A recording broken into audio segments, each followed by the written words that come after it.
All right, here we are back working on the group problems. This is for week 6 now, and this is where we start dealing with forces, which is always my favorite part of the class when we start doing that, because Newton's laws are super cool. Now, we can see the setup up here. It says a rope is pulling a block of mass m across a slick surface with a constant tension T equals 60 newtons at an angle of 35 degrees above the horizontal. Slick surface simply means there's no friction, in case you missed that. Okay, the question is, what is the minimum mass of the block that the block must have in order to stay on the ground? All right, well, whenever you're dealing with a force problem, I'm not going to even worry about how I'm going to start thinking about the minimum mass or staying on the ground. The first step is, without even thinking about it, I'm going to draw a free body diagram. That's always going to be important. So, I've got a force F, which I know is, okay, they called it tension. Let me do the same. T, which I know is 60 newtons. I'm going to break that into components of Ty and Tx, and this angle here, theta, is 35 degrees, according to the question. Okay? So far, so good. The other forces in the problem are the weight, which is completely in the y direction, so I'm not even going to bother breaking into components, mg, and the normal force, I don't know why I wrote it there, normal force. Okay, these are the only forces in the problem. You can just go through the list and think about all the different forces you know about. You know friction, but that obviously doesn't exist. You know about tension, which you've got. You know about weight, normal force. What other types of forces have we studied? I don't know. But at any rate, going through our sort of checklist, we've got them all covered. Okay, so now we could write down Newton's second law in both the x and the y direction. So let's focus on the y direction, because that is going to bring in the mass the most direct way possible. Of course, the mass will appear in the x direction equation in terms of ma on the right hand side of Newton's second law, but we're going to see that that's not the way we want to approach this, at least this first part of the question. So looking at my drawing, I'm going to actually put arrows on these components so we can see that when I take the net force in the y direction, I've got to include this ty component with a positive. If up is positive, as I like to take it usually, then the ty will be a positive contribution to that. So in the y direction, I've got normal plus ty minus mg is equal to m times the acceleration in the y direction, which is, since the block is not going to fly off the ground or fall through the ground, the acceleration in the y direction is going to be 0. Okay, so now we can see what's going on. We can start to talk about what's going on with this idea of the minimum mass that the question is asking about. Basically, imagine what would happen if the mass was very, very large, okay? Like, let's say the mg came out to be like 1,000,000. It was just a very, very heavy box, okay? Well, in that case, this equals 0 is still going to be true, but the magnitude of the tension force is not going to change. It'll be something, you know, smallish. It'll be 60 times, I'll just write Ty is going to be your 60 newtons times the sine of 35 degrees. And it doesn't depend on how heavy I make the mass or anything. So I could make the mass very heavy, and Ty is going to remain some smallish value. Therefore, if it's going to equal 0, if the sum is going to equal 0, it must be that the normal force will become very, very large to compensate for the very heavy weight pulling you down into the table.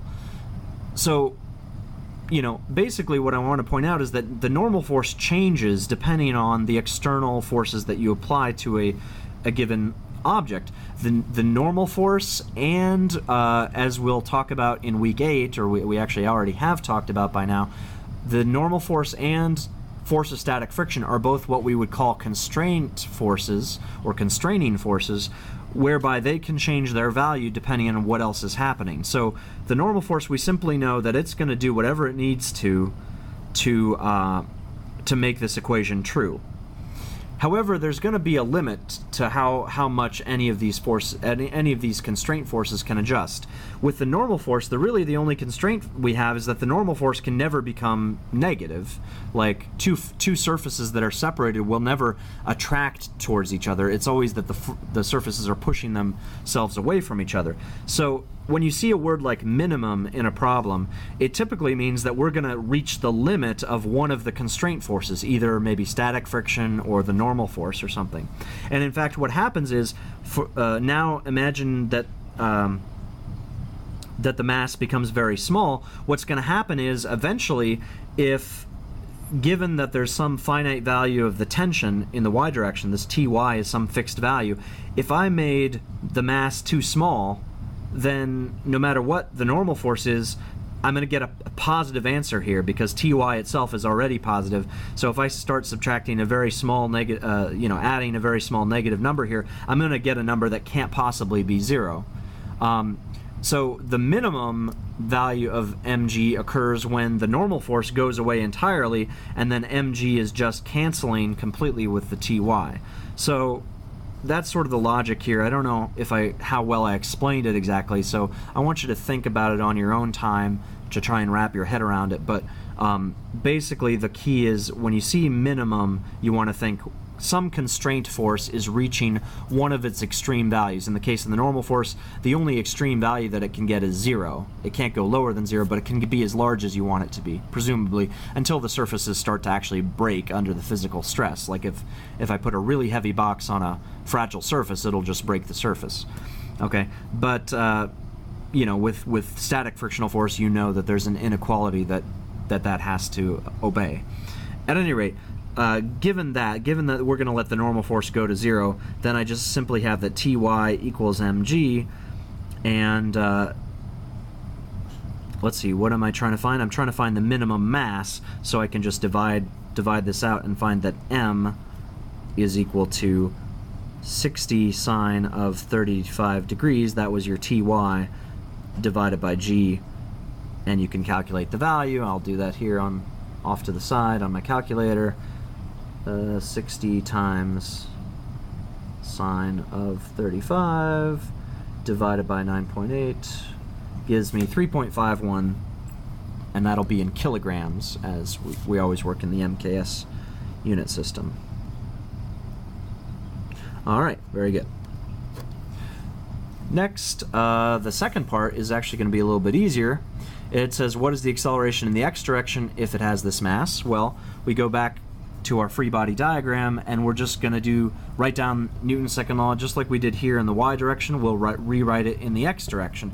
Well, in the x direction, there's simply only one force. There's Tx is your net force, so F net equals just a single force in this case, and that's equal to m times a in the x direction according to Newton's second law. Okay, Tx is T cosine 35, and T is your 60 newtons, equals the mass that we found before times acceleration, so a sub x is equal to T cosine 35 over m. I'm going to plug in the numbers that I found, either were given in the problem or we found in part A.